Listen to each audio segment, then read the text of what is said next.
Selectmen meeting. Tonight is Wednesday, April 10th, 2019.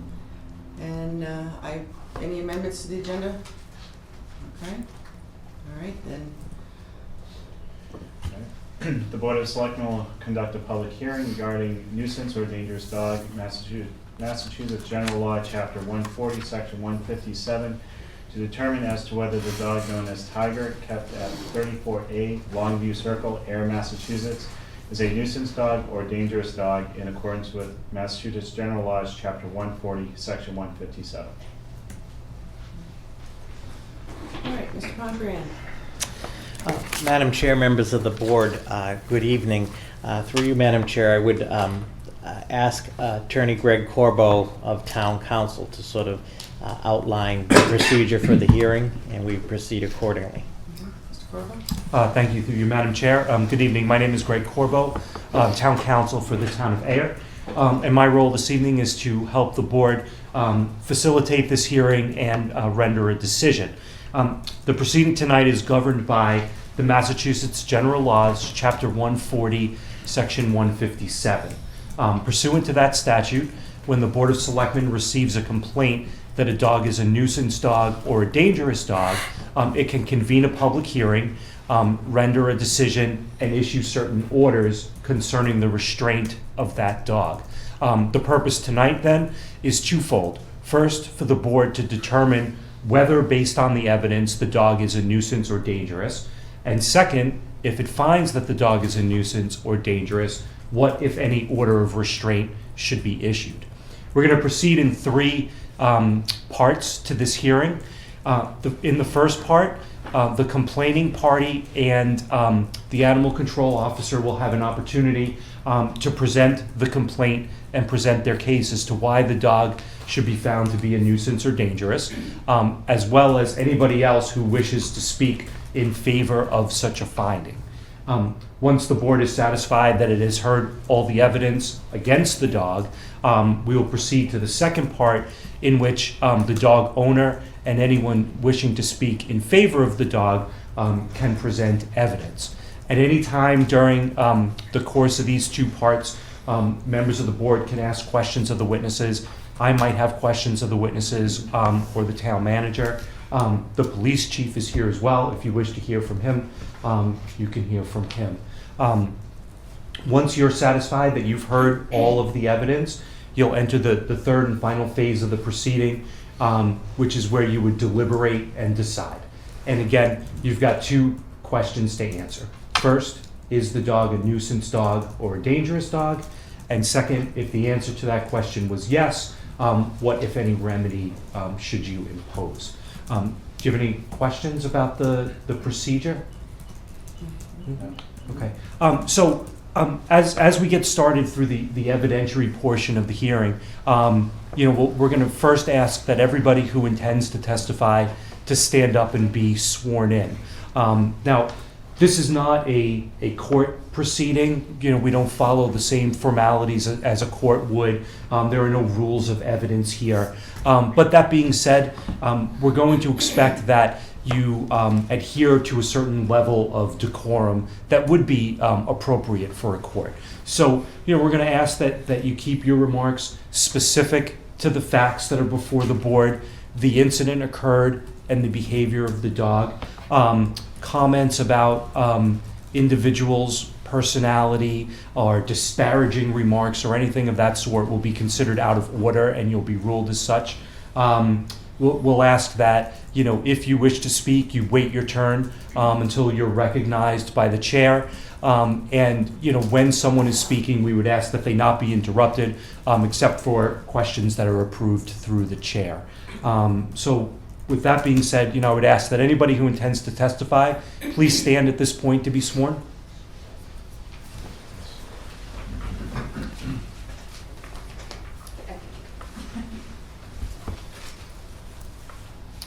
Hey, Carly, would you swear in the witnesses, please? I really don't know. Okay. I've never done that. Okay, so if everybody who's going to testify would please raise their right hand. Do you swear to tell the whole truth and nothing but the truth in this proceeding? Yes. Thank you.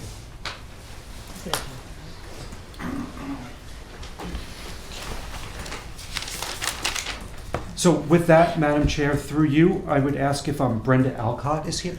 Yes. Would you please step forward, ma'am?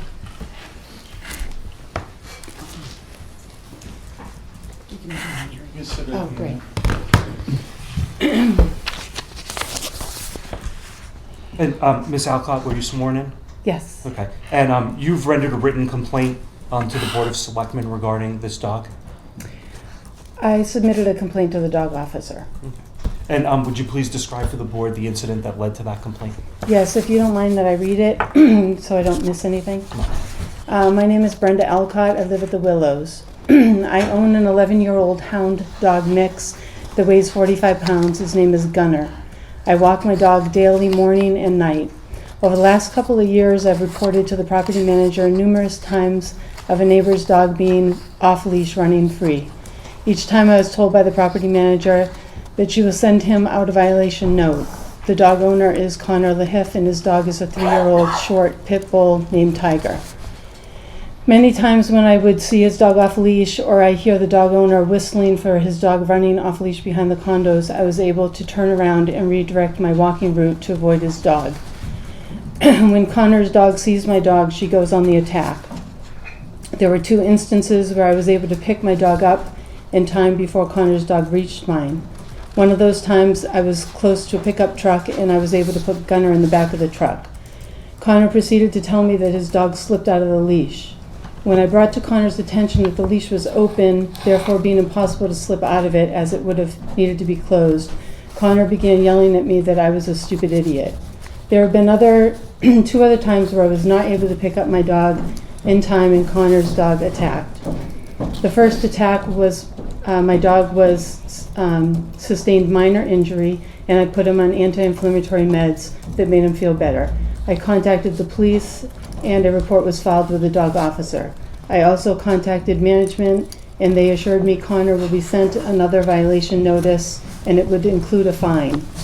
The second attack was on March 8th. I was walking on the sidewalk across the street from Connor LaHiff's condo. I saw Connor walking in his driveway, but I was unable to see the dog because of the snowbanks. Suddenly, his dog was running on us on the attack. I had no time to pick up my dog. I stood in front of Gunner to try to protect him, and I was bit in my right calf. Then Tiger began to attack my dog. In both instances, Connor approached the dogs very slowly and without urgency. He never called his dog back, and he never scolded his dog. Connor picked his dog up off mine and walked back towards his driveway. I yelled at him and informed him that his dog had bit me, and he said, "Yeah, right." I invited him to come take a look, and he kept walking away. Connor got into his car with his dog and backed out of his driveway. As his passenger window was about 3 feet from me, I yelled to him that I was bleeding and that my dog was bleeding too. Excuse me. He tooted his horn as he drove away. A witness to both of these attacks reached out to me and offered their support, and they are here tonight.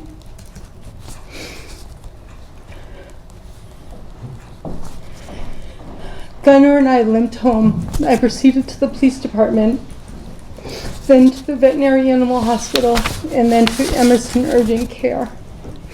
Many neighbors reached out to me with stories of this dog having become much more aggressive over the past several months. I also have noticed a difference in her behavior. She used to bark, now she behaves viciously. Most importantly is the fact that Connor will not adhere to the rules. He has been informed by the property manager to have his dog muzzled at all times. Thank you. After all that has occurred, just last week his dog was not muzzled at 10 p.m. and his dog viciously went after 2 pug dogs that lived near him. Luckily, Tiger was leashed. The dog owner of the pugs did write a letter to town manager because she was terrified. I have been informed that he refused to pick up and sign for a certified letter from the management company, and he refuses to pay the association fees. He also refuses to disclose his homeowner's insurance information to my attorney, whom has sent him 2 requests, or to the management company that has sent him requests as well. Without his homeowner's insurance, I am being held responsible for $408 vet bill and possibly thousands in medical bills. My wound is a 3/4 inch puncture wound that bled down into my calf where a hematoma was formed. A plastic surgeon had to painfully squeeze the hematoma out through the puncture wound. There is now a 3-inch tunnel and it has become infected. The surgeon suspects he may have to make an incision to drain and clean out the space in order for it to heal. Today I'm currently seen once a week by a wound care specialist. I'm on 2 different antibiotics and I endure painful nurse visits where my wound is packed daily. Gunnar had superficial wounds and was put on pain pills and antibiotics. In my opinion, the biggest problem here is the dog owner. I honestly don't want Connor to lose his dog. I want him to be accountable for his dog and to do the right things to keep neighbors and our dogs safe. He just can't keep following the rules for a few days and then stop. He thinks nobody is seeing him, but many neighbors are watching. I do have an audio tape of the encounter from Connor has a doorbell recording, and he sent it to the board, if you'd like to hear it.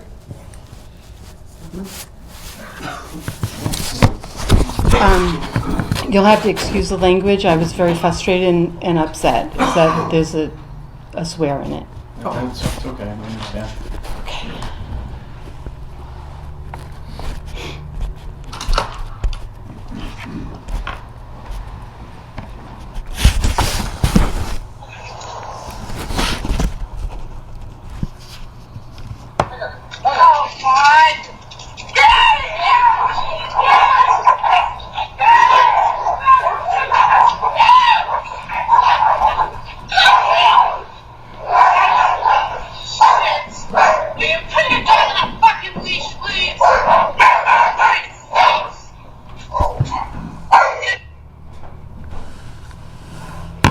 I do have pictures of my wound. This one is day 1, day 2, day 14, and day 20. I do also have messages from neighbors, from the witnesses. They did allow me to disclose their names. They're on top of the messages they sent me, stating that they feel the dogs become more aggressive, that they're fearful of the dog, etc.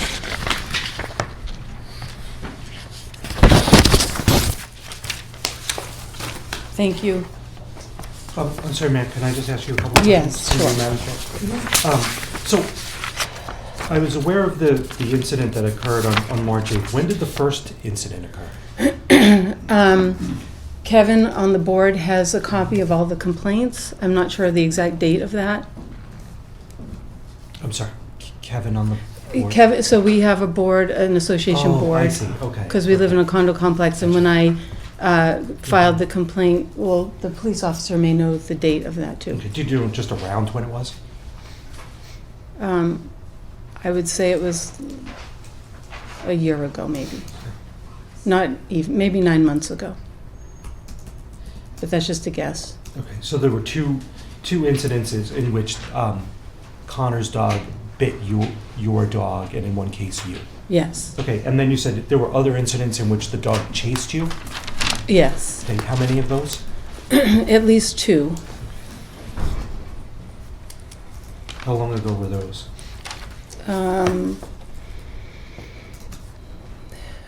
Again, I filed complaints with the association, but I'm guessing last summer and maybe this past fall. And during any of these 4 incidents, did you do anything to provoke the dog? Never. Did you ever even see the dog before the incidents happened? Yes, there were times where I would see the dog coming at. One time was at night, and his dog used to wear a cowbell, so I could hear it, and it was at night, and I heard him, and I picked up Gunnar, and his dog appeared out of the darkness, but I was able to pick up Gunnar, and so there wasn't an altercation. And how often do you walk your dog past Connor's house? Never anymore.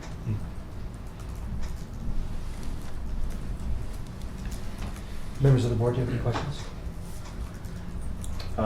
You mentioned in your statement that you often heard them off leash outside of the incidents. Is that a common occurrence? I would say no.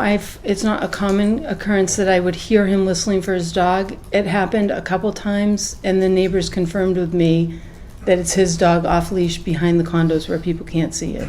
Okay, thank you.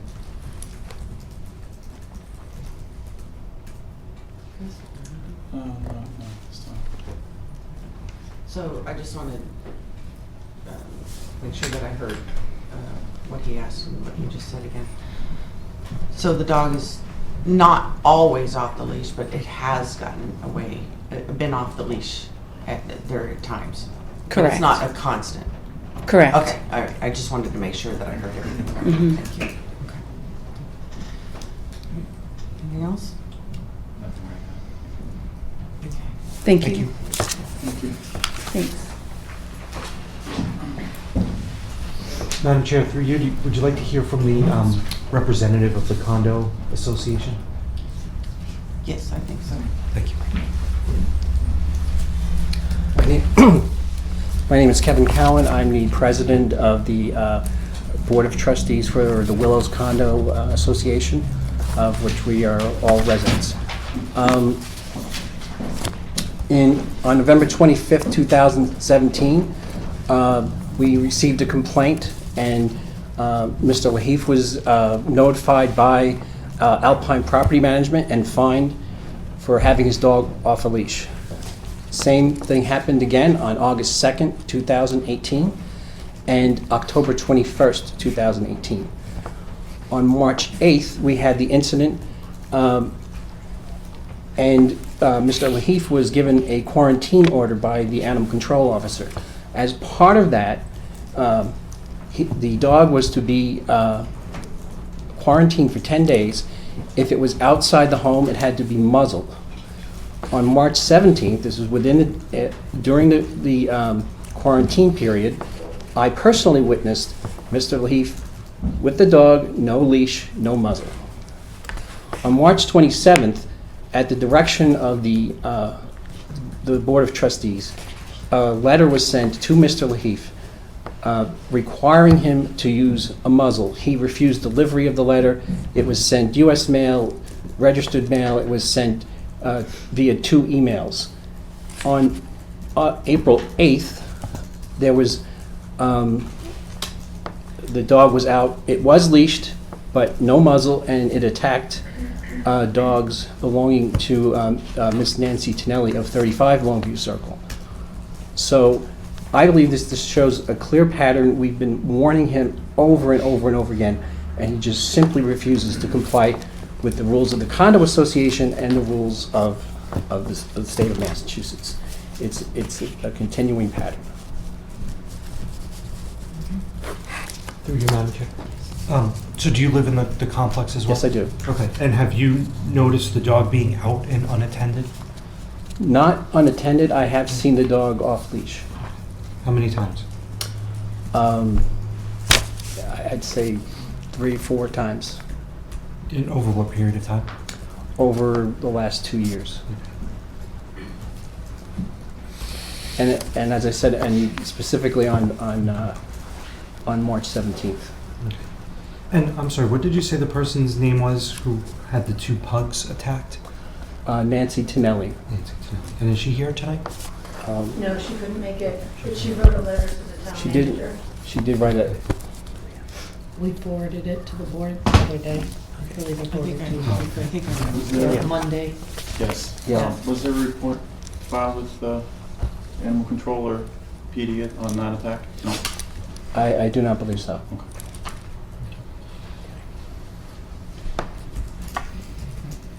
Members of the board have any questions? No, thank you. Thank you. Thanks,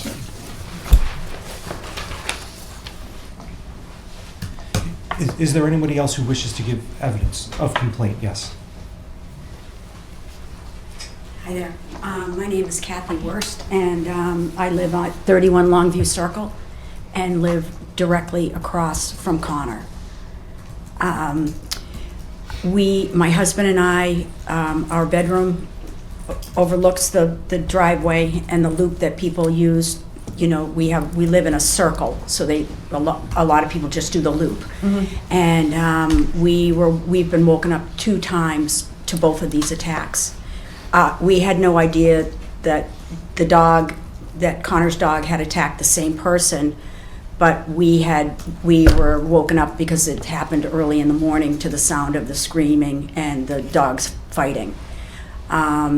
The first time, my husband, who arrived late, so he will have to be sworn in, but the second time, there is no sound like the sound of somebody in fear and the dogs, you know, being out of control.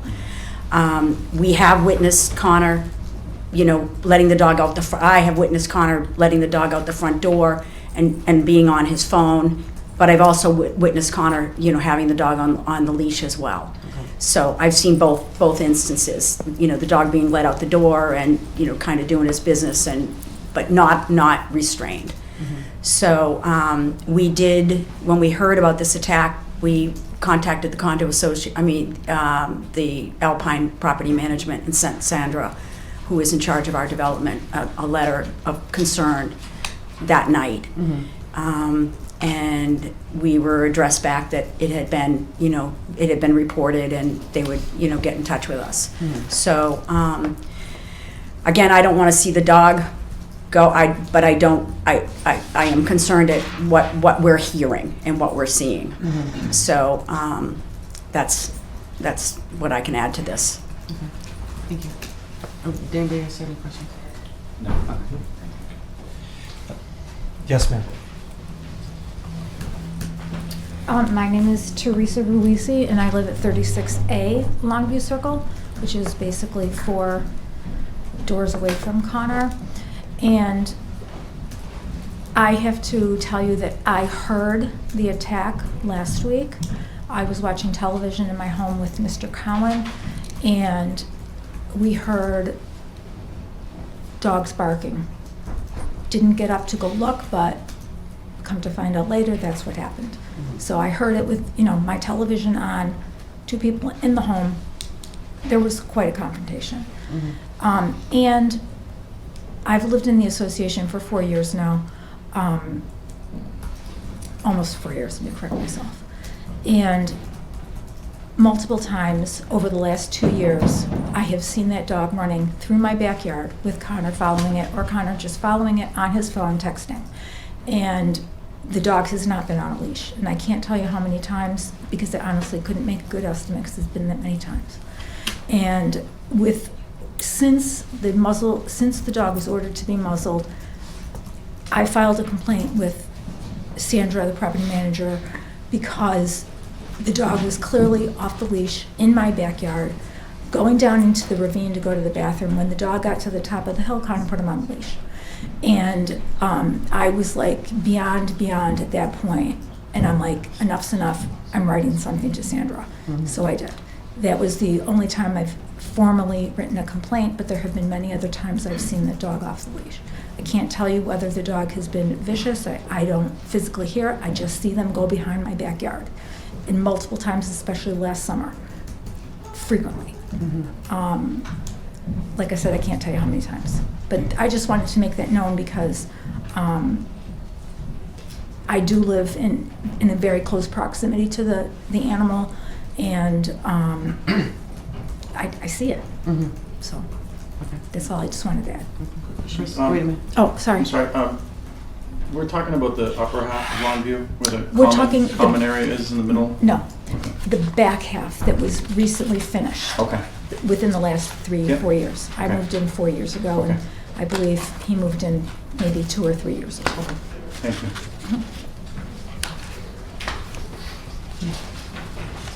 Sir?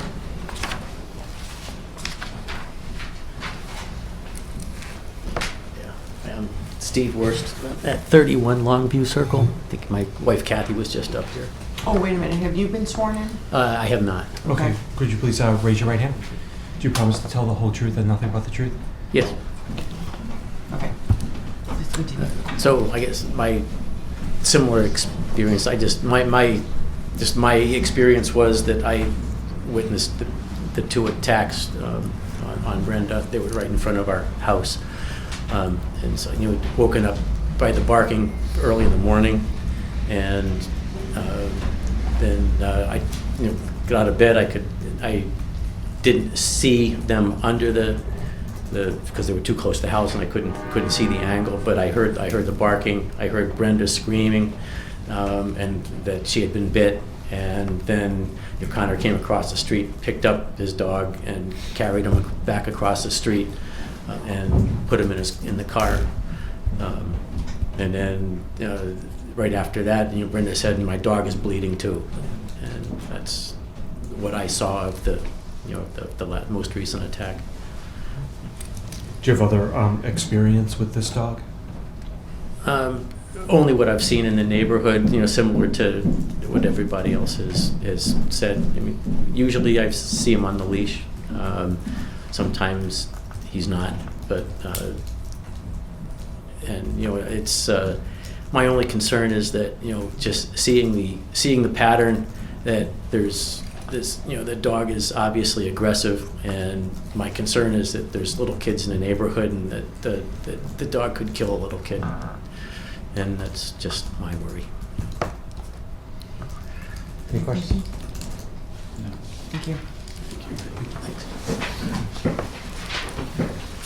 Does anyone else wish to speak against the dog this time? Hey, Madam Chair, through you, can I ask Animal Control Officer Julie Thomas to testify? Mm-hmm.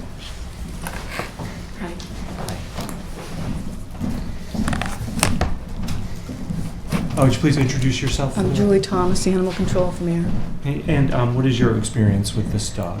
Well, my experience is I got called on Friday, March 8th, approximately 7:25 in the morning, that there was a female party, Brenda, in the department, complaining of a dog bite and herself bitten.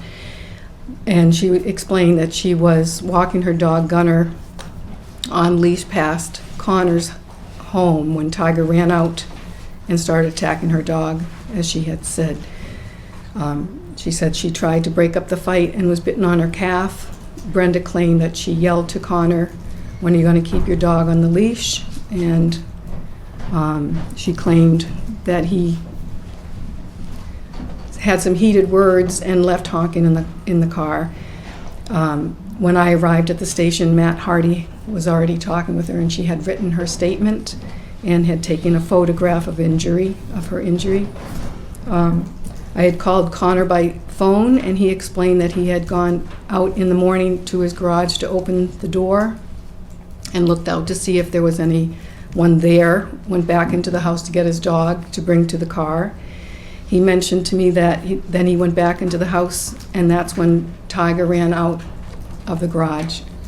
And when he looked up, he saw the woman kicking his dog. I mentioned that the woman, along with her dog, received injuries as a result of the encounter, and a bite wound to her calf. He didn't believe me, but then offered that the dog bit her because she was kicking him. I mentioned to Connor that his dog would have to be quarantined because of the bite.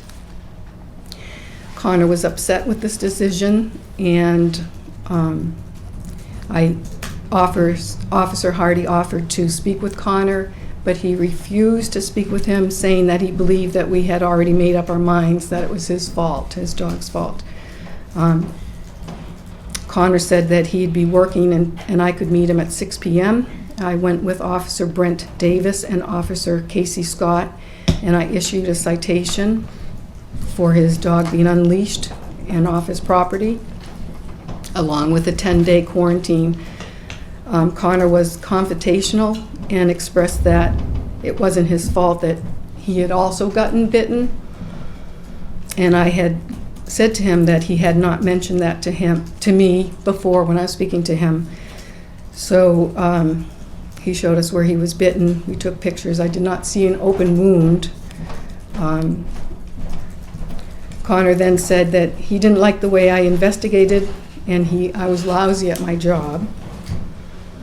They spoke about the muzzle needing to be, the dog needed to be on a muzzle. And I confirmed this with the Department of Animal Health and spoke with Mike Cahill. And unless the dog is a repeated offender, he does not need to be muzzled on the quarantine because he hadn't been a reoccurring biter, so. Okay. And so is there anything else that you have to add to this proceeding?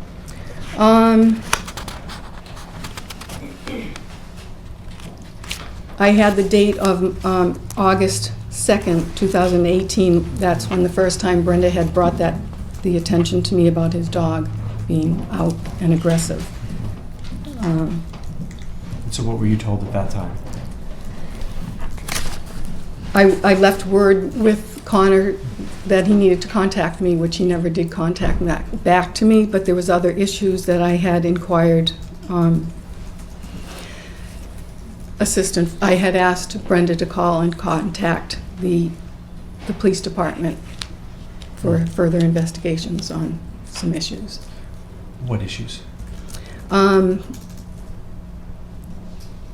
don't know, there were some incidences that he had talked to somebody, some neighborhood boy about a gun that he had. Oh, so nothing to do with the dog? No. Oh, okay. And so did you issue a citation or anything like that? At that point, no, I did not. Questions from members of the board?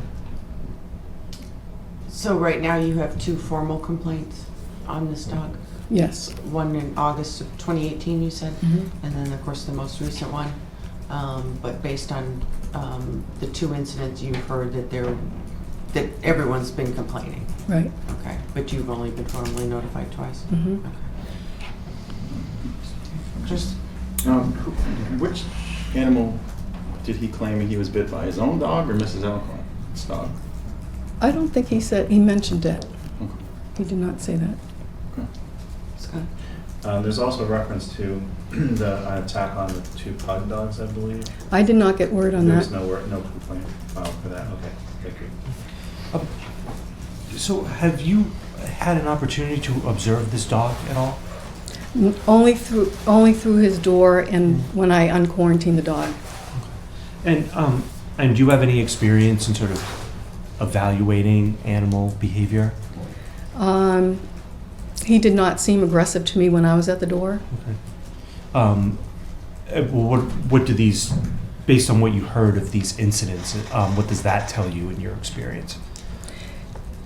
The owner was right there, so that could have a whole entirely different, he's not being protective of his yard, his, domain.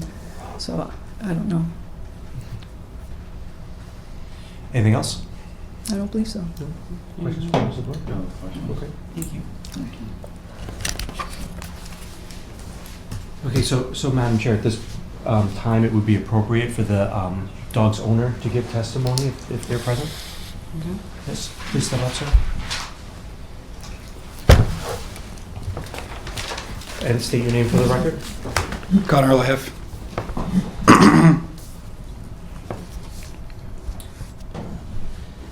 All right, I'll just start with giving my account of what happened, and then I have a couple statements I'd like to read. And then I just have some questions about what other people said.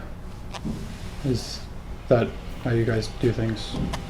Ask questions. Proceed, Alder. Proceed. Okay. So, obviously this dog and I have some history, and they've always been aggressive to each other, and for whatever reason. So occasionally every couple of months our schedules start to line up, and I noticed a couple of days before that when I was driving home that I was going to stop to check the mail, but I saw them out walking, so the mailbox is at the top of the hill, so I went home. So I noticed that they were, our schedules were starting to line up, so I figured they'd be in the neighborhood. So I do as I do every morning. We leave about 5:45 to go to daycare, and so we leave about 5:45, and then so I looked up and down the street. I didn't see anybody around. I was cognizant of the fact that our schedules were lining up, so I decided to be careful of that. And so I carried the dog out. I put her in the car, and then I didn't close the car door, but I turned around to close the garage door, and before I knew it, Tiger was out running across the road. And as you heard on the tape, the whole event lasted 20 seconds, if that. Tiger wasn't latched on at all. She was tender around the ribs because of the beating she took, but again, I'm not sure if she bit the victim because she was kicked or if it was because I'm not even sure if she bit anyone. There's no way to tell, and there was no DNA test done, so we don't know which dog actually bit her that day. And as you've heard, there's been other testimonial about her being off leash, which she never bit anyone off leash that time. I drove back around to check to see if Brenda was okay, but by then they already had gone home, so I just went to work. And if I had heard that she was hurt or if that she was bleeding, I didn't hear it because obviously I drove off. I would have stopped and I would have tried to render aid if possible, but again, I didn't know. I didn't hear it on the tape, so it must have happened a couple minutes after everything happened. So that's pretty much what happened. I have a couple statements from the daycare owner she's been going to for the past 2 years. Okay, so that's what I was going to ask you. So the dog goes to daycare. She does, not me. Yeah, the dog goes to daycare. I wasn't sure if you worked there. That's why. No. Okay. Fair enough. So she goes to Stand By Me Dog Daycare, which is based in Salisbury. The owner of that is an animal control officer, and so she was supposed to be here tonight, but for whatever reason she couldn't be here. She's an animal control officer in Salisbury, or Amesbury rather.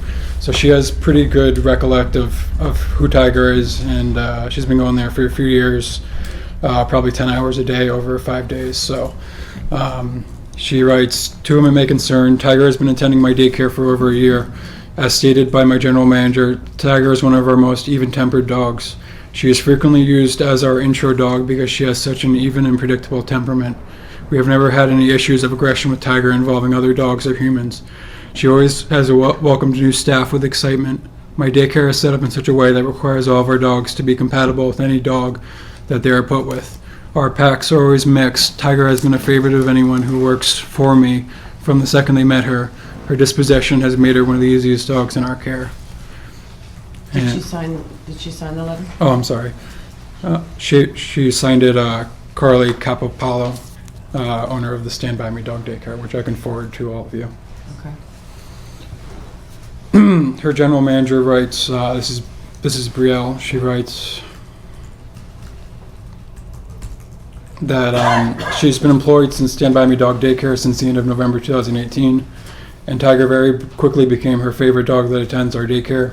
As a small daycare, we do not take dogs or people-aggressive dogs for everyone's safety. We often have 30 to 50 dogs that must get along with each other, and Tiger is one of those dogs. When we access new dogs that would like to come to daycare, assess new dogs that would like to come to daycare, we put our most well-behaved dogs in with Tiger to see how they do. Tiger is often one of the first dogs we use to introduce new dogs to the pack because of how calm, gentle, and playful she is. Tiger is the only dogs here that can safely gets along with anyone and everyone. We have a German Shepherd here who had no idea how to play with other dogs, as he preferred fetch, and Tiger absolutely loved to try and teach him how to play. Because of Tiger, our Shepherd has come out of his shell quite well and has branched out to play with other dogs. Tiger is the most tolerant and social dog I've ever met and does not have a mean bone in her body. At night when she's picked up from daycare, we have to pick all 60 pounds of her up and carry her to her owner because she loves playing with other dogs so much. We look forward to Tiger boarding overnight, as that means we get extra snuggle time with her. Tiger has always met new employees with a wagging tail and a wet kiss and quickly became each staff member's favorite dog. And that's signed Brielle Jordan, General Manager, Stand By Me Dog Daycare. So those are the two letters that I have. The dog that Tiger supposedly attacked is twice her size, and they're about the same weight class. And I think that was the only thing that your letter got wrong. Well, actually, it was also that she was just running around unattended, which I never let her do that. I try to keep her on leash as much as possible. Speaking to the other two incidents, the first time Brenda, my dog went after Brenda, she has a thick neck because she's part Chinese Shar-Pei. So I switched to a harness style, so she wouldn't slip out of her collar as much, and that seemed to resolve any of the issues that we had. And then those were those two issues that we had. If you're not familiar with the Willows, the property lines are pretty fluid, so part of it I think is owned by the train company, and so sometimes we'll go off condo property and go into down the hill just as not to bother anyone. And we pretty much keep to ourselves. I don't take her for walks during the week because, you know, we're out from 6 to 7, 6 a.m. to 7 p.m., and then she goes right to bed. And if we do out on the weekend, it's usually to Harvard, which has a park there, or Groton, which also has a park there, and that's pretty much what our schedule is. We pretty much just try to keep to ourselves as much as possible. And then I just have a couple other comments about the other testimony. First, let me ask a couple questions. Yeah. So, first of all, that's great that the dog's going to daycare because at least it means the dog's getting some care during the day. Okay, I have a dog. She unfortunately is at home alone while I'm away, so I think that's good.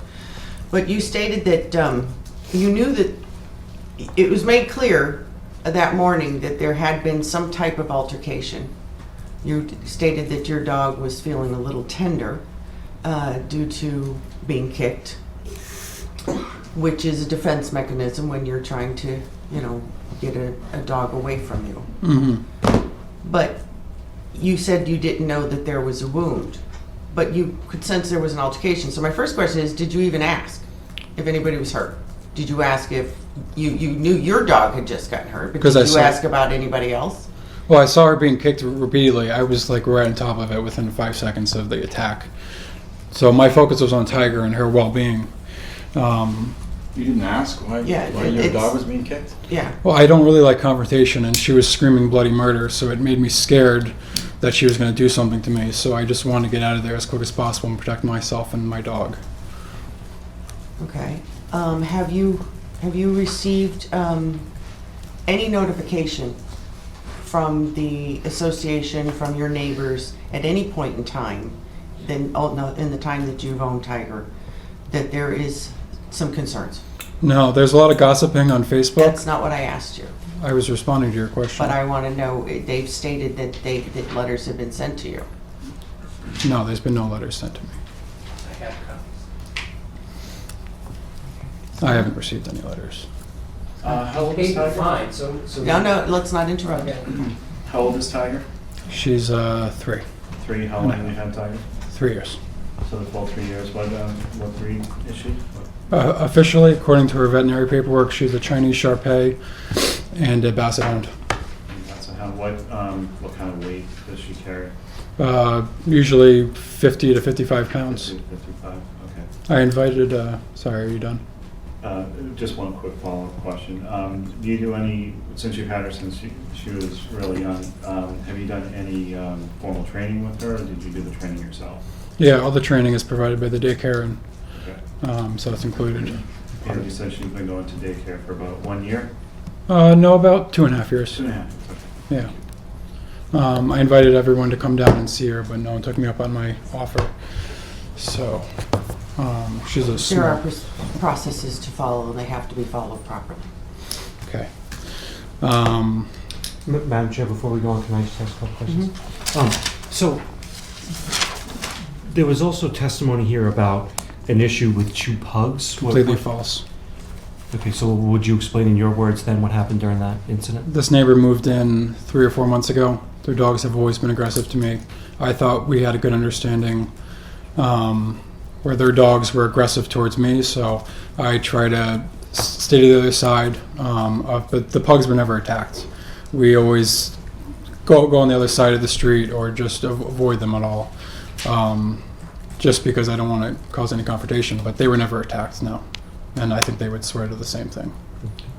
And so if it's your testimony and the position of the daycare owner is that the dog is a gentle, friendly dog, how do you explain what happened during that incident in March? I honestly can't. And like I said, I can't really confirm that Tiger bit anyone. And if she did, this would have been her first bite. But I don't know. It's just always been the two of them. There's probably 20, 25 dogs in the neighborhood, and she's had a good relationship with every one of them except for this one dog. So I don't know what it is, if she was just trying to defend me or what it was, but I can't really explain it. Okay. And so on the morning of this incident, it's your position that the dog just kind of got out by accident, that you left the dog. So what safeguards have you put in place to prevent this from happening again in the future? We just load up in the car before opening the garage door, and then we just, once everyone's in, we just open the garage door and leave. Any other questions from members of the board? What about a muzzle when you are out? Yeah, I'd like to talk about that. We have followed the quarantine order. When Miss Thomas came and told me there was going to be a quarantine order, I bought a muzzle, and we followed it. And I asked her specifically, I don't have a yard. Everything's my yard in the whole 90 acres or so of the willows. So she told me that the dog can be off muzzle in my yard, and I took that as being the whole willows because I don't have a yard. So it's either one or the other. It's I don't have a yard or I do have a yard. And so I put the muzzle on her as best as possible. I don't know, I think someone talked about her not having a muzzle late at night, but I followed it as best as possible, and she's always worn it, and there was no other complaints directly to me that she didn't have a muzzle on. What about you going the extra mile per se, as to always ensuring that when you're about to open the door, for the safety of everyone, including your dog, that you ensure that you put the muzzle on, so that should the dog slip away from you, the dog wouldn't be able to harm anyone? You're talking about in the future? I'm talking about, yes.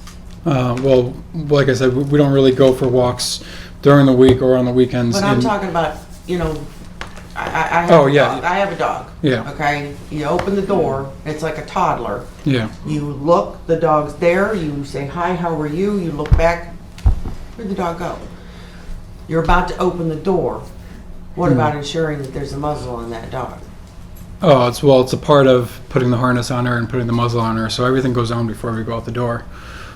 But we usually go out back into the woods anyways, so we don't really go out the front. But I see what you're saying. Yes, she always wears a muzzle before she leaves the door, before we leave the house. Right.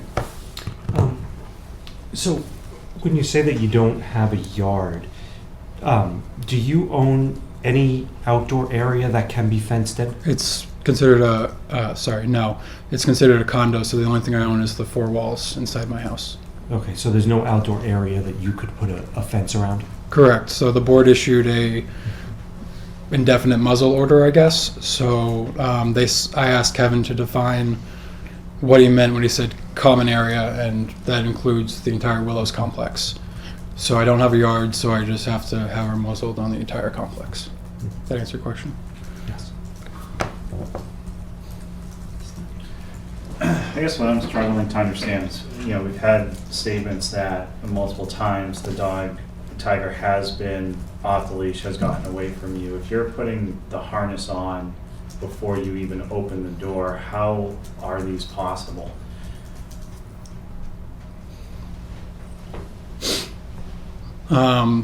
Well, again, I can't really speak to what other people saw or what they think they saw, but Well, we have 2 incidents in which a dog were attacked. There were complaints about that, so we know of 2. yeah.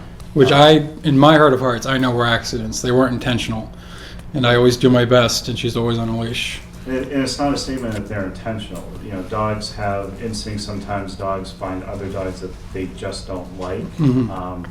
But there's a responsibility as a dog owner Mhm. that you understand your dog, and and you take the necessary care and caution for that. Mhm. So we've had multiple statements saying that the dog has been off leash multiple Mhm. times, but you're saying that you always put the harness on. So I'm trying to get a correlation of how is that possible. I leash my 2 dogs before I walk them every morning, Mhm. and I make sure I have the leash because I have one who is a runner. I spoke with the owner of Creative Materials, which owns the wooded area behind the willows, and we have a general understanding that I'm allowed to walk my dog behind their property on the weekends off leash. But you still need to get it to that property, correct? It's You need to 10 be around steps. your neighbors. It's 10 steps, but I see what you're saying, yes. But she is on a leash when we get to that stone wall, and then from the stone wall, we're pretty much free and clear of getting to that property. There was something else I wanted to ask. Oh, you said that the dog gets training Mhm. at the daycare. Mm-hmm. Okay, so the dog has been trained Mm-hmm. by the trainers Mm-hmm. at the daycare. Mm-hmm. What part have you participated in you learning to be the trainer so that there's no confusion with the dog and the dog understands the commands when it comes home from you? Right, I've participated in a couple of the classes. I've taken online classes, and Online classes, is that what you said? yeah, online classes, yeah. So I have participated in the training classes. Okay, well, what do you say about, your neighbors saying that they're fearful and that that the dog is showing signs of becoming more aggressive? I think they're all liars. All of them? Seriously? Yeah, Why? I would think that if anyone had a problem with me, they'd come and knock on my door, but not one single person in the 3 years that I've lived at the Willows has ever come to me and said, hey, X, Y, and Z, I have an issue with your dog. Maybe they're afraid. Maybe they don't like confrontation, like you stated you don't like confrontation. Do I look threatening? I mean, Honey, Ted Bundy didn't look threatening, okay? yeah. So every one of us in this room could not look threatening and be threatening. And that's just the way it is. Mm-hmm. But we're talking My about... point being is that you're saying that you're not talking to them because you don't like confrontation, but you expect them to come talk to you, which would cause a confrontation. They have the issue, and I would imagine they would... Like, for example, so I had a neighbor that we had an issue with because I was cutting through their backyard. And so we worked it out, and he has a small little dog, so we worked it out, we came to an understanding, and we're problem-free, and we're good friends now because of it. Because I went to him, and I explained to him what the issue was, and we don't have any more issues now. Connor, do you understand the severity of this? I mean, you seem to dismiss this, but let's just change the scenario a little bit. What if it was a 10-year-old walking their dog in front of your house when that happened? My dog would never attack kids. I have pictures of her with I don't kids. believe your dog intentionally attacked Mrs. Alcott. I think when she went to break up her dog, possibly being mauled, is when she got bit. So what happens when it's a child? What are we going to do? We're going to say that the child shouldn't have been goading the dog? I mean, there's like tons of kids up there. It doesn't seem like you quite grasp. I do grasp it. Well, no, because you said it, you're not even sure it even happened. So that part is befuddling me. I saw what I saw, and that's just what I saw. So I can't make it up and lie to you and say that I definitely did see someone get bit or not bit. I know what I saw, and that's just what I saw. And then you claim you're not confrontational, but I mean, I read the police reports. I mean, you seem to be quite confrontational with Ms. Thomas and the officers that came to your house just to talk to you about the incident. So I'm not sure which side to believe on that. Mm-hmm. Yeah. I don't know what to tell you about that. Of course not. I'm sorry? I said, of course not. Okay.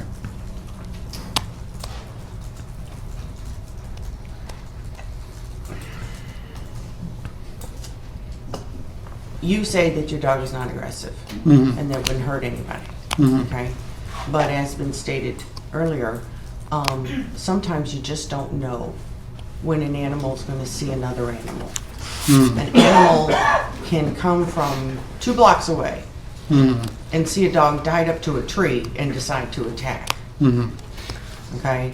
No reason, just for whatever reason, didn't like the scent, Mhm. something, okay?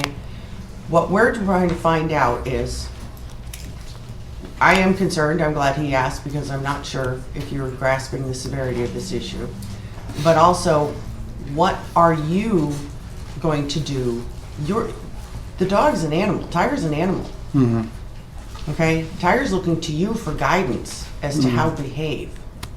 So what are you going to do to ensure that not only all the people are safe, but that your dog is safe? Because if your dog breaks loose, your dog could also get hit by a car. That's very painful. I lost one as a child because that happened, Mhm. okay? So what are you gonna do to not only protect the other human beings, but your own dog? Yeah, like I've stated, we don't really go out too much in public anymore. We just kind of stick to ourselves. We go to the woods, do our business, and it's only on the weekends. So we kind of keep to ourselves, and we just try not to interact with anybody. And that's what we're doing. Is we're just trying to avoid people, and I don't know what else to speak to that besides just taking those steps to ensure that nobody gets hurt. I guess if that's what you guys are driving at, yeah. I mean, you know, to me, there just, personally, there just seems to be a pattern of just irresponsible dog ownership overall. Mhm. You know, we have accounts about the dog being off leash. The homeowner association has attempted to provide you with letters and infractions Mhm. of this going on. We have 2 documented attacks, and, you know, to Selectman Hillman's point, you just seem like you just want to shrug this and expect it to just go away. I don't, and like I said, this whole thing has seemed to be pretty one-sided, and it feels like I've been attacked throughout this entire process. And I've presented the truth and the evidence, and that's just the best that I can do. I don't know what else to tell you. I'm taking this seriously, and like I said, I have taken steps to ensure that you know, that we just go out by ourselves and we don't bother anyone. Just ask a question of either the chief or Officer Thomas. The leash law in town is, can you explain that at all? Is it 100% your pet is supposed to be on a leash when? At all times outside of the house, yes. Oh, outside of the house in public, okay. Thank you.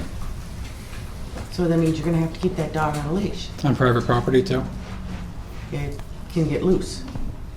The leash is not just to protect other human beings from a dog. The leash is also to protect the dog that could very easily slip past you and run into the street. So my neighbor has a fenced-in yard, and his dog is always off leash. In the It's a fenced-in yard. So the same doesn't apply to me when I take her out into the woods. That's fenced in with the rocks in the wall. Is it a fence or is it just? It is fenced. There's a It's not your stone wall property. there, and then there's another stone wall there. So it is pretty fenced in. Yes. It's not your property though, correct? How tall is this rock wall? 10 feet. A 10-foot rock wall? I didn't build it. I don't know. So if you encounter another neighbor in the woods, They'd be with a pet, trespassing. So you're not trespassing, but I talked to the owner of Creative Materials, who owns the wooded area behind the willows, and he said it's fine if we were to walk, you know, behind in the woods there. I think you're missing the point of the question.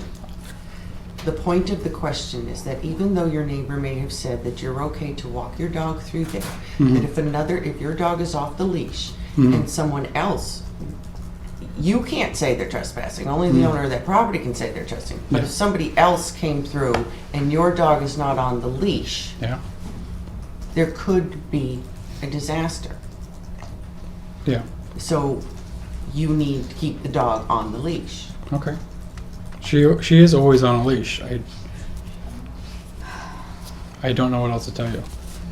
When we go out, you know, she's on a leash, and then sometimes if we cut through the woods, I drop the leash for a couple seconds, but it's not like she's just roaming free throughout the woods. I don't know what to tell you. Right. I don't have any questions. Anybody else? I don't have any more questions for Connor. Okay. I mean, all the testimony that you heard is circumstantial, and Well, that could be said about your testimony too. well, I don't know about that. Well, yeah, I mean, any evidence can be called circumstantial. Okay. But the homeowner association doesn't require any photographic proof of her being off leash or anything like that. They just issue fines without doing any sort of investigation. Have you had to pay a fine? If I didn't, then they would send their lawyers after me, so I did it under protest. Okay, so then that, it goes back to the question that I asked you earlier, is have you been notified? And you stated no, but you just now admitted that you have because you paid the fine. Because I check my balance every month and then I send in a check when I go onto their website. So they didn't notify me directly. When I logged in, I said, oh, I have a $25 fine here. I should probably pay it on top of my monthly dues. So they never notified me, no. Did you not ask what that $25 fine was for? It said dog off leash. So if you Then paid that's it it. without, sorry. Sorry. So if you paid it without questioning it, you're admitting fault, aren't you?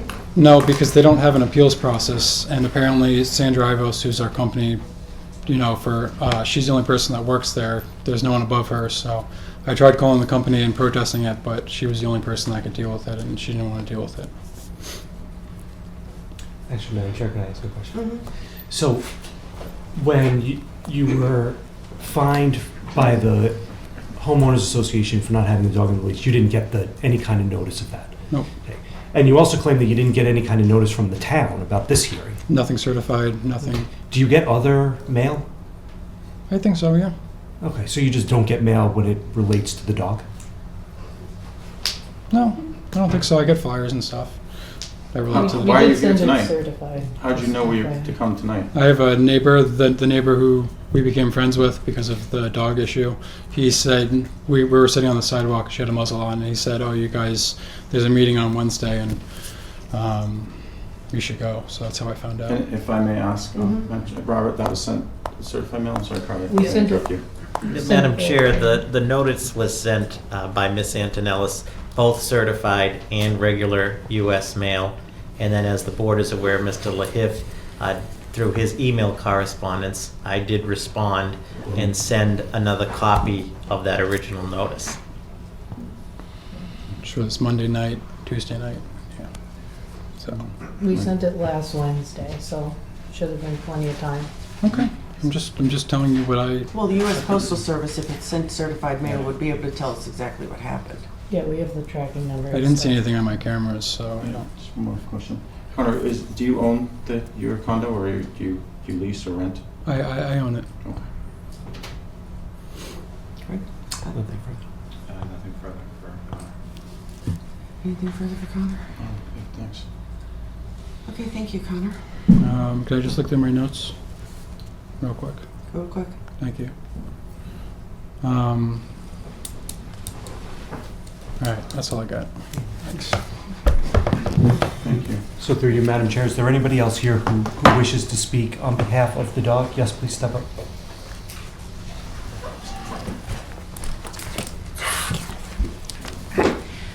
My name's Michelle Allen. I'm the owner of Gemini Dogs in Littleton, Mass. I have a couple of notes just based on what I heard, but I also have something else that I had written I'd like to read. But just for background, I have owned Gemini since 2006, and I'm also a dog trainer. I deal with dog bites and dog aggression, like all of that stuff. So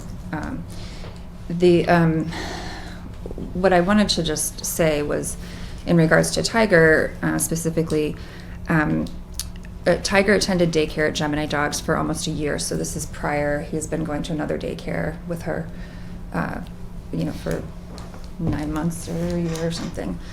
But she attended daycare at Gemini Dogs for almost a year, and she's was an excellent daycare dog.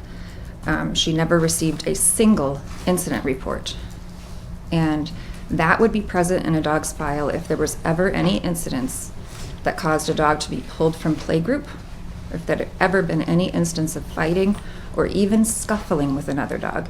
We record everything that happens, whether or not there's an injury, and no matter how minor, to any dog or any staff member. So, due to the lack of the incident reports in her file, she has nothing. I'm very confident to say I realize that euthanasia is like the extreme, but as a dog trainer, I'm very confident to say there's no way this dog should be euthanized. I totally understand, placing restrictions on the dog and that type of thing, but I just want to be clear that, this is not the type of dog that is considered dangerous by, my standards. If there's sufficient evidence that she inflicted a bite wound to a person or dog, I would suggest that instead of that, the restrictions be placed on her, possibly including requiring a muzzle when off the owner's property, for example. There are many reasons a dog may bite, and there's certainly a concern when a bite occurs, but we must be careful not to impose a death sentence on a dog who's otherwise behaved very well around people and other dogs in an off-leash setting, such as doggy daycare. I've not been able to review the evidence relating to the severity of the bite. Would be interested in that if that is permissible. But without seeing the injury or any report of the severity, I can't attest to the bite level. That being said, I would like to provide you with a bite scale that is used by professional dog trainers for your consideration. We use it as a way to evaluate the likelihood of future danger connected to a dog. Basically, I'll give this to you, but the bite levels go from 1 to 6. The actual first level bite is actually not even a contact bite. So a level 2 is when the initial contact, it's skin contact by teeth with no skin puncture. There may be several skin nicks. Less than 1/10 of an inch deep, slight bleeding caused by forward or lateral movement of teeth against skin, but no vertical punctures. And a level 3 bite is 1 to 4 punctures from a single bite with no puncture deeper than half the length of the dog's canine teeth, maybe lacerations in a single direction caused by the victim pulling hand away, owner pulling dog away, or gravity. And then basically in the explanation for those bite levels, levels 1 and 2 comprise well over 99% of dog incidents. The dog is certainly not dangerous and more likely to be fearful, rambunctious, or out of control. Wonderful prognosis. And when we see a level 3 bite, which is 1 to 4 punctures from a single bite, which sounds like maybe that's what this is. Prognosis is fair to good, provided you have owner compliance. So, if I can give that to you. And then I also... Madam Chair, do you mind if I show pictures? Do you want the one with the annotation on the days? Okay. This one shows how many days after the incident. Yeah, day 1 is the important one. Yeah, so that looks like probably a level 3 bite. It's 1 puncture. Okay, what about this? This is from the police. Yeah. Yeah, that would be like a level 3 bite. And obviously I can't say that for sure because I don't know how deep it goes, but basically, the other thing, the notes that I just wrote down, they're correct. Connor is correct in saying that he doesn't know if his dog is the one that bit. There's no video of the incident. We don't have anybody that actually saw it happen. We have people that heard it happen, but and I know from seeing dog fights, from being bitten myself by dogs, it's a very emotional situation. It's very And it's very possible that her own dog could have redirected on her. That happens very frequently with dogs that are fighting. When two dogs are fighting each other and a person tries to insert themselves, one of the dogs can redirect, is the term that we use, can redirect and snap at the person who's in their way, which it sounds like she was kicking at Tiger to try to get Tiger away. So it's very possible that either Tiger or her own dog could have inflicted the bite. We don't know. I'm not trying to say I think that's it wasn't irrelevant, Tiger, though, but isn't it? I mean, the dog was still attacking the other dog. we don't know that. Actually, the one thing I think But- that we know for sure is that Tiger was in that location. Right, and ran up And to the the other dog. dog was in that location. Yes. And Tiger got to that location. Exactly. And chaos ensued. Right. Yeah. And So the the other dog fact had that bite wounds. Tiger I'm not got saying to that location Right. can cause an issue. Absolutely. I'm not saying anything to deny that. I'm just saying that there could be reasons that, like you said, not every dog likes every other dog.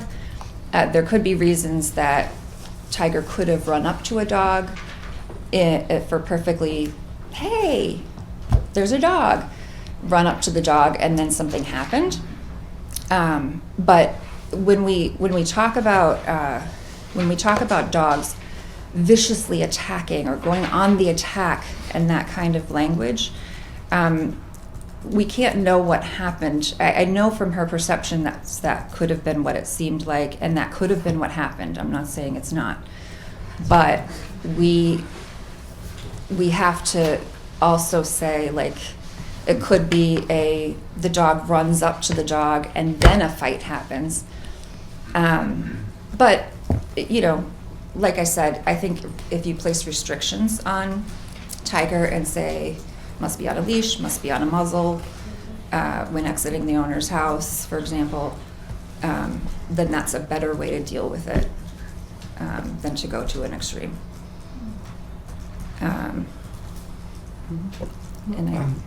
Excuse me. So, but those things only work if the owner follows through and adheres to the rules, right? Yes. No. So did you actually observe Tiger in the daycare? Because you talked about the lack of reports. And so what were your observations of Tiger? I in the actually daycare? have another employee here who did Tiger's evaluation, if you want to speak to her as well. But I also spoke to the manager and the other staff members and asked, you know, is there any reason, is there anything that you remember, anything that ever happened with Tiger? Did she ever go after a dog? Did you ever have to break up a fight? Did you ever, you know, that may have not been in the incident reports, and they said no. And like I said, Michelle can attest to how she was with her initial introduction. But from what I observed directly, no, I've never seen any aggression from her. Okay. She's just the sweetest. And you understand that the testimony of Miss Alcott is that her dog was bitten by Tiger and suffered an injury. Right. Does that change your? No, No, that not I at all. understand. That she said that it has some minor scratches or injuries or whatever. Bites. That they weren't bite wounds to my The first one were minor injuries, the second attack were bite wounds that he had to go to emergency Westford Animal Clinic. from this incident. Mhm. Okay, I misunderstood. I thought that she said something else. But no, that doesn't have any. I mean, a dog fight ensued. We all know that, and obviously, Tiger bit her dog. If there's puncture wounds on her dog, so there's no. I'm not saying that didn't happen or anything like that. I'm just saying that this dog, in all of our, you know, dealings with her, has been with plenty of other dogs and had no problems, and been around plenty of other people and had no problems. So there is certainly a possibility that there's just something with her dog, that those two dogs just don't mesh. And that happens sometimes, but like I said, I think putting restrictions in place, that's the main reason that I'm here, is I don't want to see this dog get euthanized for something that's, can be handled other ways. And if you had a report that this dog or any other had bitten another dog and caused an injury, would you still let that dog in your daycare? Not normally. Not if we didn't know the dog. But in this case, yeah, I wouldn't say that I would not allow Tiger back. I would not say that, no. Other questions from members of the board?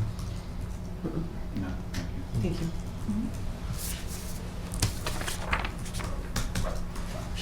Anyone else here who wishes to speak in favor of the dog? Yes, please step forward.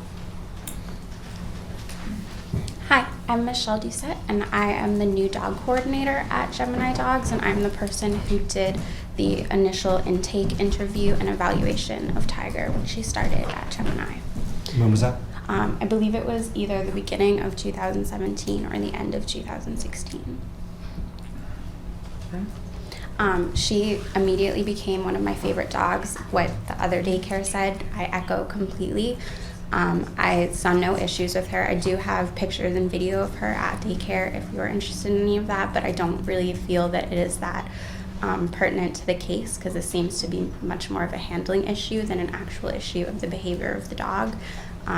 I have studied, actually, my senior project in college was about dog bite prevention.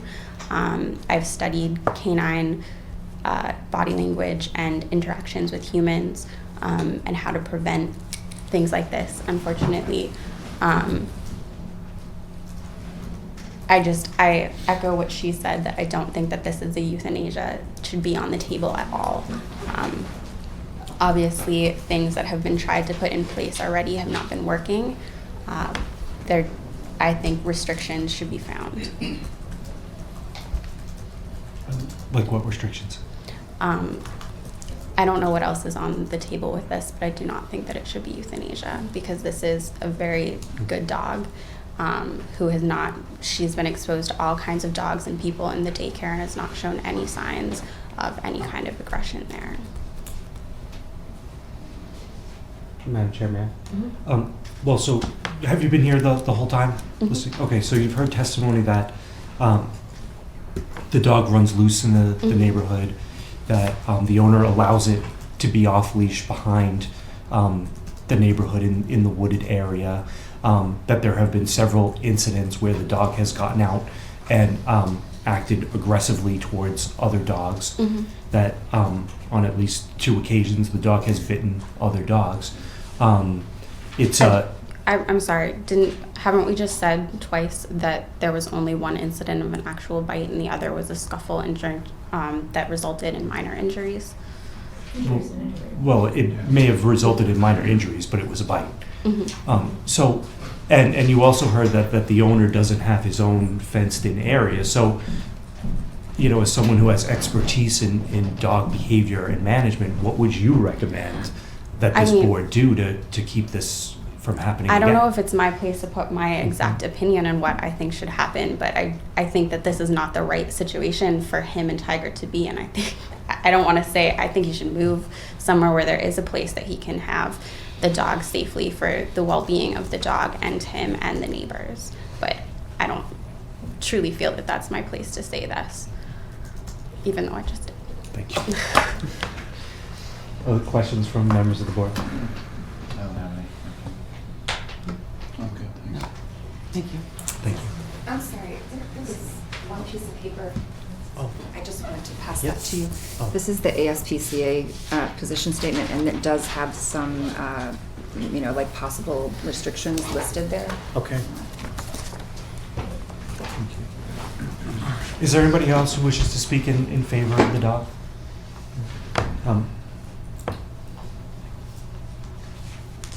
Madam Chair, I did see a couple of hands in the back earlier. I don't know if there's anyone else you want to hear from. Sir, would you like to? Yes, sir. I have two questions. One Sir, I'm sorry. If you want to address No, the board, please. you need to step up and identify yourself.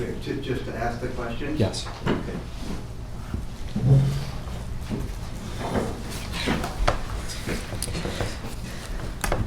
Duncan Brown, 47B Longview Circle.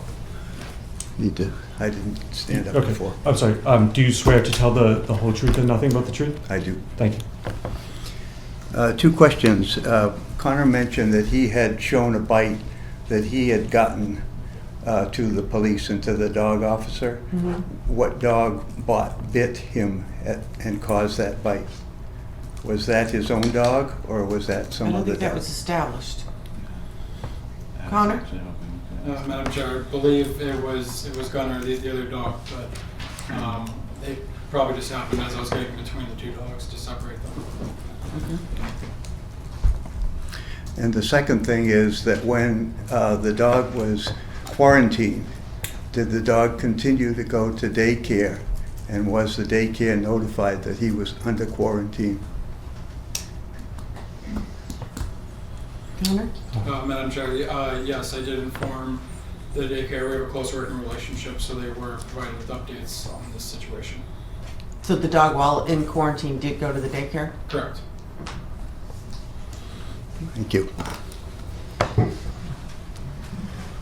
Is there somebody else? Yes, ma'am. Come forward, please. My name is Did you Joyce. raise your hand earlier to No. be sworn in? Okay. Do you swear to tell the whole truth and nothing but the truth? Yes. Thank you. My name is Joyce Hekala and I live on 37 Longview Circle. My house is located next to Nancy Tonelli. I have a common area, a big common area where a lot of children play and also all the dog walkers. When Connor said that we were attacking him and his dog personally on Facebook, and that we were liars. I mean, it's offensive to me because if you would have read all the Facebook posts this morning, the whole neighborhood do not want to put down your dog. We are trying to come up with an understanding and resolution that would fit for all of us. But you have never said anything. You never reach out to us. You know, there will be so many more reasons of how to do it correctly that will benefit all of us, but you just refuse to talk to us. Madam Chair. Okay. No, you don't interrupt me because I don't interrupt you when you were Okay, talking. nobody's going to help. No, Sorry, I'm the one who gets to say Okay, who I'm interrupts sorry. her. Okay? Sorry, I thought she was done speaking. Okay, so we're not going to get into an argument, okay? Do you have anything else relevant to Yes, this case? I can always see Connor with his dog leashed during the day.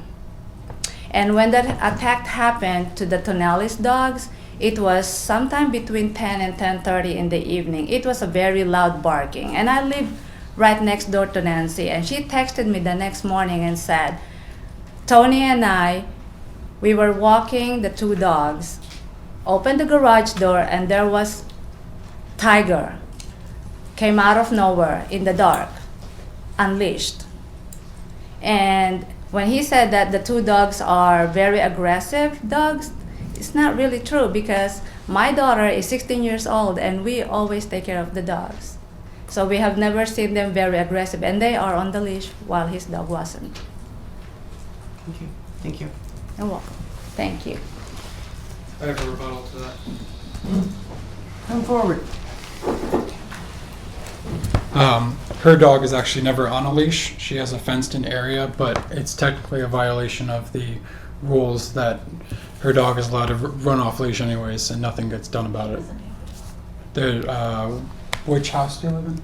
I have a dog. I have a 2-pound Yorkie. Okay, that's what I thought. I just wanted to make that point, and I wanted to say that people keep saying that she's off leash, but I would never let her off leash when we're in the middle of the road and we're walking at night. And I just feel like if people are going to say something about that, they should at least provide evidence or at least be here in person to say that, that we had an issue. But I've never had an issue with these people that she claims that I had an issue with, and I don't know what they're talking about when they say she was off leash with these 2 pugs. Okay. You've confirmed that there will be times when your dog's off leash. Mm-hmm. Okay? So, I your just dog want gets off leash. I just want to say there's other cases in the neighborhood where there We're are other not getting owners. into a whole neighborhood battle. Okay, I'm just telling you. Okay, we're not. There's been reports that your dog's off leash. You have confirmed that your dog's off leash. Mm. So that kind of corroborates the dog's off leash story. I'm just saying I wasn't the Okay. only one with the dog off leash. But we're not getting into this whole neighborhood I don't fight. know. We're trying to solve an issue in what we hope is the best solution for all concerned. Okay. And we're trying to gather the information so that we can make a decision. Okay. Okay? Got it. Thank you. Thank you. Madam Chair, can I ask Mr. Cowan, the president of the board, a couple questions? Yes. Thank you. Mr. Cowan, would you come forward? By the way, I wanted to show you, these are the 6 letters that came from Alpine Property Management. These are condo management that were sent. So if he didn't get all 6 of them, there's something wrong with the post office. I just have a couple pointed questions for you. So my first question would be, based on the incidents that have been described, if the board were to declare that this dog is a dangerous dog, can the board order Mr. Lehif to get rid of the dog? We can. That is in our condo rules, governing documents. Okay. And my second question is, well, Mr. Lehif stated he doesn't have any ownership stake in the outdoor areas. Is there a place behind his house that he would be permitted to put some type of pen so that the dog could be let out into the pen rather than being walked in the woods or the neighborhood? He has, all of us have a deck that he could, enclose.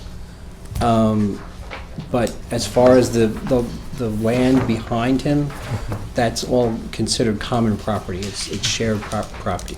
Okay. Essentially, once you exit your home, that is all common property. The driveway, the lawns, everything is all common property. It's maintained, insured, and so forth by the association. Okay.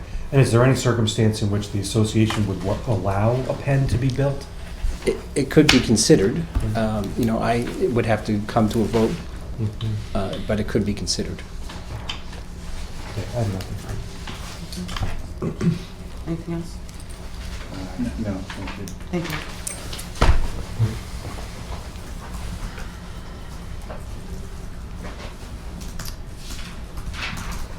Yes, ma'am. Hi, I'm Teresa Ruisi again, and I would like to just express my offense at being called a liar. If it's necessary, I will put a video camera behind my home to capture each time this man lets the dog run loose in my backyard. Period. This dog runs loose. The owner does not have control of the dog 100% of the time. That is the owner's responsibility. He is not complying with the laws of the state, the laws of our condo association, in my opinion. Quite frankly, here's a letter that I wrote to Sandra saying that I'm afraid to leave my home because I'm afraid of that dog. And I was a dog owner myself. My dog always had its leash on its collar before that door ever opened. That's how you take care of a dog. That's my opinion.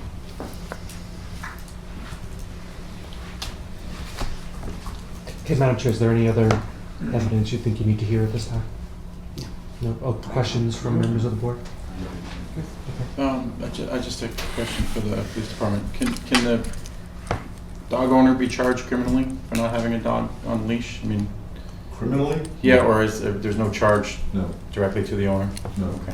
What about in the instance where the dog's involved in an incident in which there's a bite wound and the owner does not stick around, or kind of like leaving the scene of a car accident? Not that I'm aware of. No? Okay, thank you. Thank you. Anything else? No, thank you. Mr. Corbo? Okay, so now's your opportunity to discuss what you've heard amongst the three of you, and to make a decision. And again, you have 2 questions to answer. The first is whether or not the dog is a dangerous dog or a nuisance dog. And if you answer that question yes, then the question is what form of disposition do you want to order? So before you start talking, I thought I would read to you what the definition of dangerous dog and nuisance dog is. So this is in Chapter 140, Section 136A. A dangerous dog is a dog that either, without justification, attacks a person or domestic animal, causing physical injury or death, or 2, behaves in a manner that a reasonable person would believe poses an unjustified imminent threat of physical injury or death to a person or to a domestic-owned animal. Okay, so that's a dangerous dog. A nuisance dog is a dog that, by excessive barking or other disturbance, is a source of annoyance to a sick person residing in the vicinity, or, by excessive barking, causing damage or other interference, a reasonable person would find such behavior disruptive to one's quiet and peaceful enjoyment, or 3, has threatened or attacked livestock, a domestic animal, or a person, but such threat or attack was not grossly disproportionate reaction under all the circumstances. So, there's not a lot of judicial interpretation of these definitions. They're relatively new. They were put into the statute in 2012. But it would seem to me that, the difference between a nuisance dog and a dangerous dog, a nuisance dog is more of an annoyance, either by noise or sort of harassing people, versus a dangerous dog, which takes it to the next level and has actually attacked a person or another domesticated animal. So those are the definitions that you're considering. You can find that the dog is either a nuisance dog, a dangerous dog, both, or neither.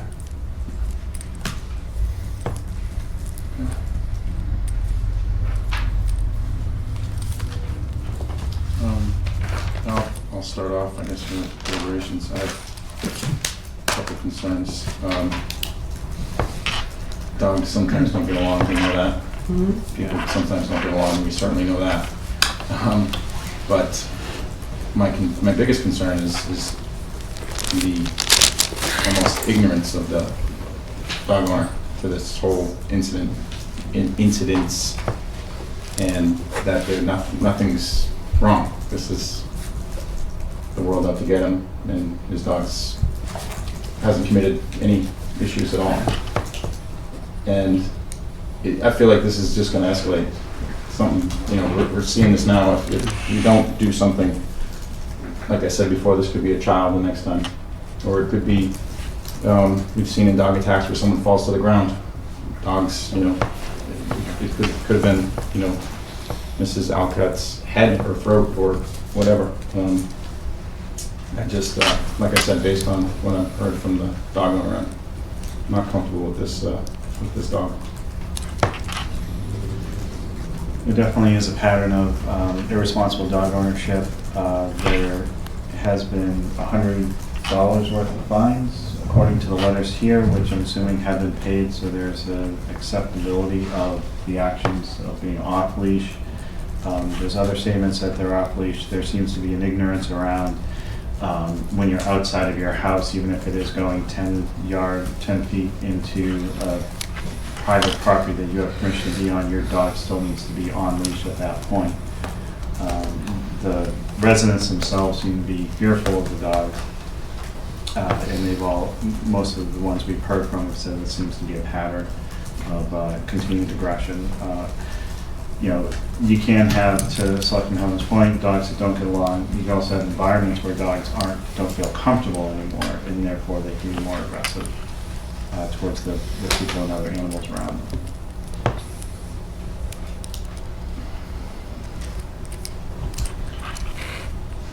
I've been a dog owner probably 97% of my life.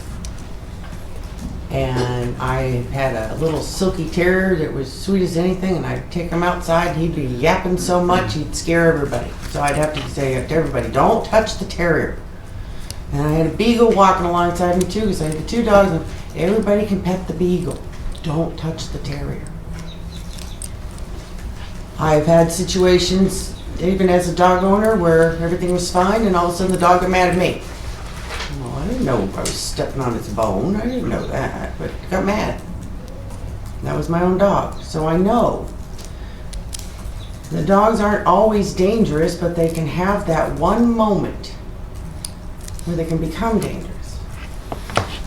But I think the bigger problem is that we do have a negligent owner.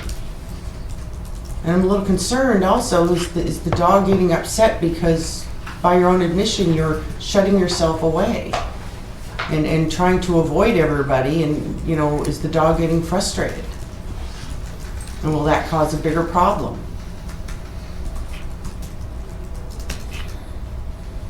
So I think the dog could become dangerous if it's not already.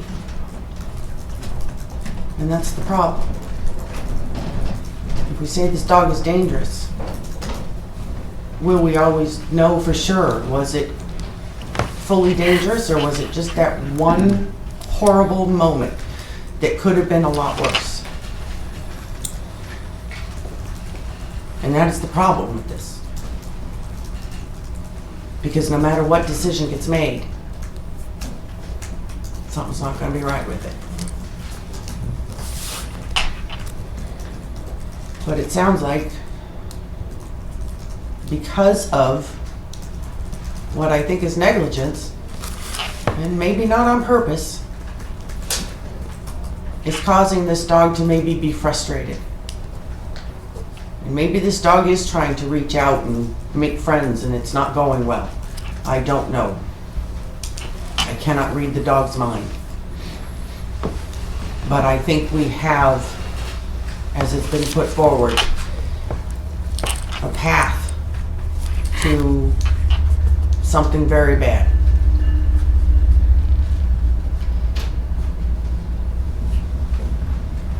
So what are our options if we declare dangerous? Okay, so if the dog is declared dangerous, the statute, chapter 140, section 157, provides you with a list of options, and you can sort of choose any one or a combination of these options. And you have this in your packet. What page? Let's see.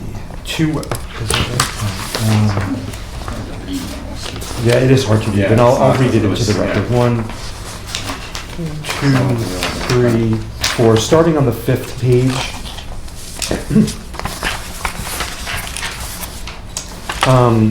You'll see the small Roman numerals at the bottom. If the hearing authority deems a dog a dangerous dog, the hearing the hearing authority shall order one or more of the following. 1, that the dog be humanely restrained, provided, however, that no order shall provide that a dog deemed dangerous be chained, tethered, or otherwise tied to an inanimate object, including but not limited to a tree, post, or building. So this is where, if you were going to order that the dog be muzzled and leashed, that would be one of the options. That the dog be confined to the premises of the owner or keeper of the dog, provided, however, that confined shall mean securely confined indoors or confined outdoors in a securely enclosed and locked pen or dog run area upon the premises of the owner or keeper, provided further that any such pen or dog run shall have a secure roof, and if such enclosure has no floor secured to the sides shall be embedded into the ground for not less than 2 feet, and provided further that within the confines of such pen or dog run, a dog house or proper shelter from the elements is provided. 3, that when removed from the premises of the owner or the premises of the person keeping the dog shall be securely and humanely muzzled and restrained with a chain or tethering device having a minimal tensile strength of 300 pounds and not exceeding 3 feet in length. 4, that the owner or keeper of the dog provide proof of insurance in an amount not less than $100,000, ensuring that the owner or keeper against any claim, loss, damage, etc. 5, that the owner or keeper of the dog provide to the licensing authority or animal control officer or other entity identified in the order information by which the dog may be identified throughout its lifetime, including but not limited to photographs, videos, examination, tattooing, or microchip implants. 6, that unless an owner or keeper of the dog provides evidence that a veterinarian is of the opinion that the dog is unfit for alterations, the owner shall cause the dog to be altered, which I think has already happened here. And 7, that the dog be humanely euthanized. So, you know, as I said, you can choose from any one or a number of these things. You know, it's common in my experience for an incident like this, where it's a first incident, that some combination of leashed and muzzled and kept inside a pen be ordered. The challenge here is that it doesn't appear that a pen is an option. And, you know, there's no real opportunity for this dog to be outside in a secure location.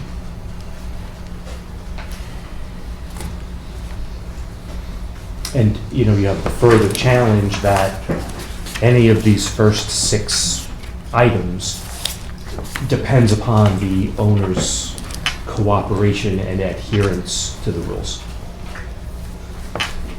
What are our steps if that doesn't take place? Because that's my concern. So under the statute, if a person violates an order of the Board of Selectmen, the dog can be seized and impounded by the town, and the person can be required to essentially surrender the dog, and they would be prohibited from owning another dog in the Commonwealth for a period of 5 years. At that point, because the dog cannot be relicensed by this person, it would essentially become the property of the town to either adopt it out or euthanize it. And there are also criminal fines for violation of an order by the Board of Selectmen. Okay, so we do have some recourse.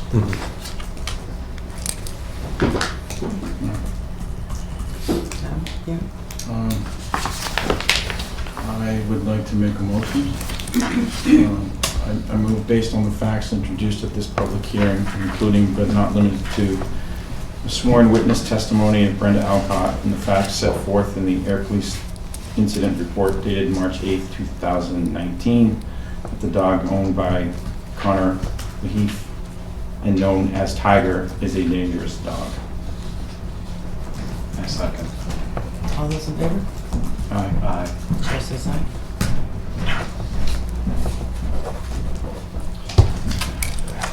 Okay, so step 2. Yep.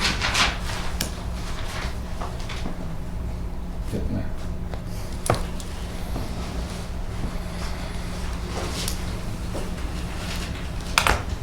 You guys have any discussions on what we want to impose, or want to discuss that? I Or think at a minimum it has to be leashing and muzzling. Yeah, Right, I like minutes. the restrictions and everything. yeah, I don't particularly want the animal confined inside or.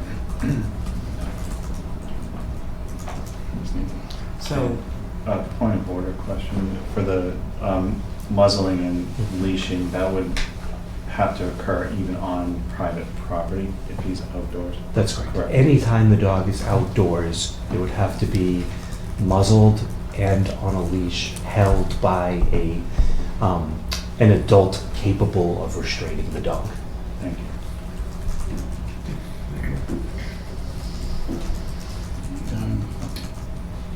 Yeah, go ahead. I'll make a motion. I move based upon the board's finding that the dog owned by Connor Hip, being known as Tiger, is a dangerous dog. The board issued the following order: that the dog Tiger must be leashed and muzzled at all times when outdoors. second it. All those in favor? Aye. Chair says aye. Mr. LaHouf, Madam Chair. could you please come forward?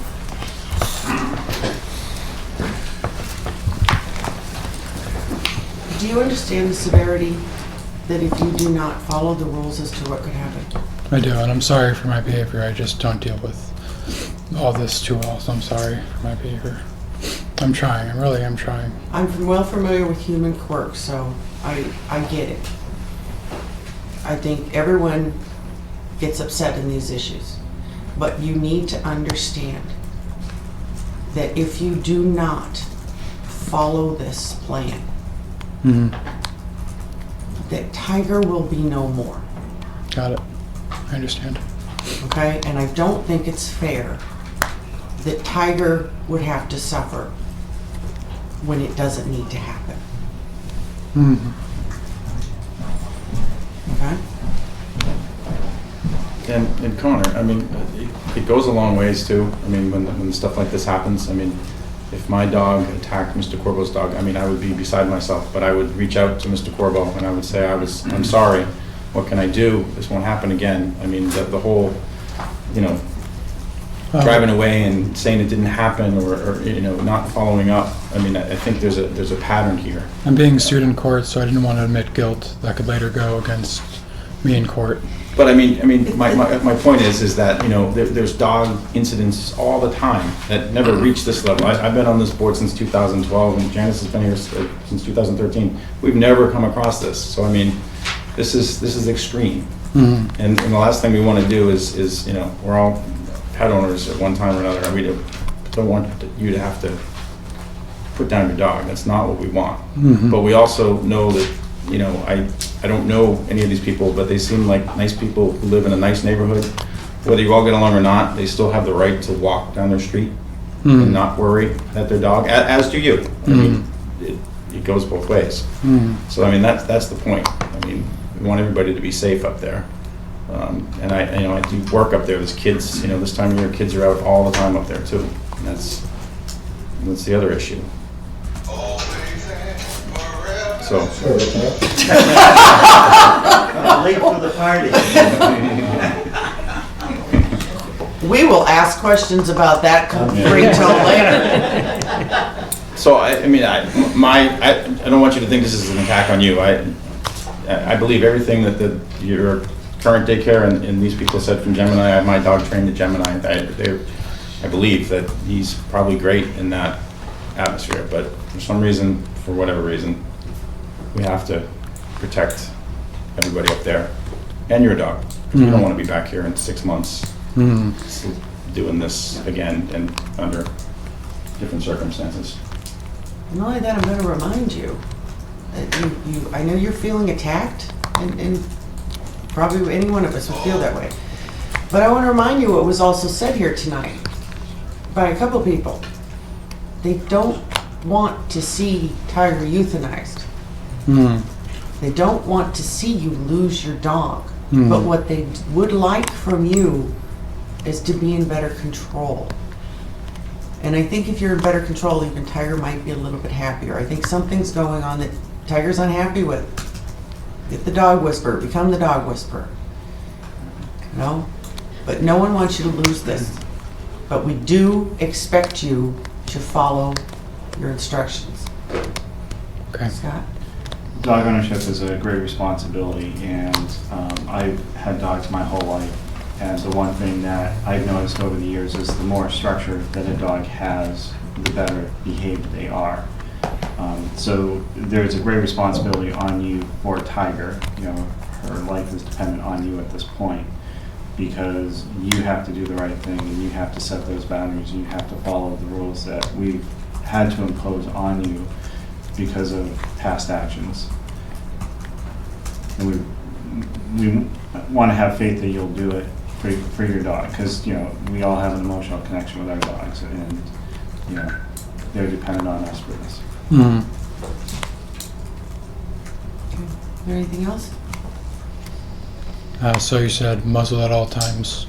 Anytime it's outside. Anytime Tiger's outside, muzzle, must be on a leash, and you must be holding on to that leash. Got it. Now, Before you say happens if you drop the leash, you pick the leash back up, okay? I'm gonna glue it to my hand, yeah. All right? Yeah. Follow the rules, and I hope, we pray that everything's gonna be okay. Madam Chair, before we close the hearing, once the hearing is closed, the town manager will prepare a written order letter. Is there a better address that we can send this letter to ensure that you get it? No, I'll check my mail more often. I only check it once a month, just because. We have the email too, right? Before we close, can I add one or ask one question? Yes, ma'am. In the numbers you listed off, the consequences of statutes, one of them had mentioned that the owner would be required to release insurance information. Can you require him to do that? Well, we could require him to have insurance. I can give it to her. I was just under my understanding that because it happened not inside the condo, that it wasn't my responsibility, but if she needs it, I can give it to her. Does that make sense? That it happened? Homeownership is generally also liability insurance attached to that. So anything that That's right. happens to you, regardless of whether it's in your condo or your Right. home, it's still good. Yeah, I know the board provided her with documents, and I just wasn't sure if she needed my additional policy, but I can give it to her. Please do that as a sign of good faith. I think someone else had your hand up. I just had a question. So now that the order has been imposed, and hopefully we don't have any more issues with this, but I would like to know the process by which, if we do witness a violation, who does it get reported to? Like, how are we supposed to go forward with that? And believe me, I do not want anything to happen to the dog. But that is a question I have. Well, first, I would think you would have to keep track of it, and then call the animal control officer? I think with police department would be probably the police. I would assume that the PD would be the quickest to respond, correct? I mean, Julie's not always. Yeah, you have to call the police department. Yeah. Okay. We will then dispatch the animal control officer Okay. as well as an officer and support. All right, And Madam Chair, just to make clear, it'll probably take a couple of days for this written order to be issued, but there's an order of the board in effect as of right now. And, this order applies whether the dog is on public or private property. Understood. Is that that's the whole state, it's not just Ayer? Correct. Just want to make sure. All right. Well, before I take a motion, I hope and pray, get my fingers crossed, that everything works out for everyone. And no one gets hurt, and everyone's going to be happy, including the dogs. And on that note, I'll make a motion to close the public hearing. Second. all those in favor to close the public hearing? Aye. Chair says aye. The public hearing is closed. Thank you very much. Thank you.